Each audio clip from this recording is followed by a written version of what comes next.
এই পুলিশের বেতন হয় আমার আপনার টাকায়, বন্দুকগুলো কিনা হয়েছে আমাদের ট্যাক্সের টাকায়, গুলিগুলো কিনা হয়েছে আমাদের টাকায়। আফসোস কি জানেন?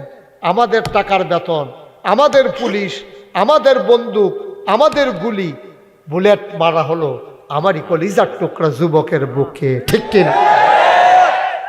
কলজায় মানে না, কলজায় মানে না।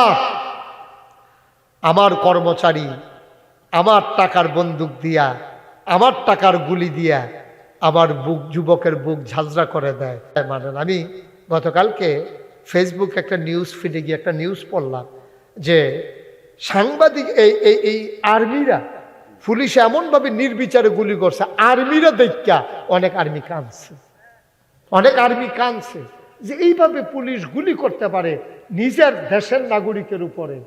আরেক তার ক্ষমতা টিকাইতে গিয়া, আর ক্ষমতাটাও কি ক্ষমতা এটা তো আপনারা আমার তে ভালো জানেন কেন। এই 18 সালেরটা আমার স্পষ্ট মনে আছে, কেমনে কারবারটা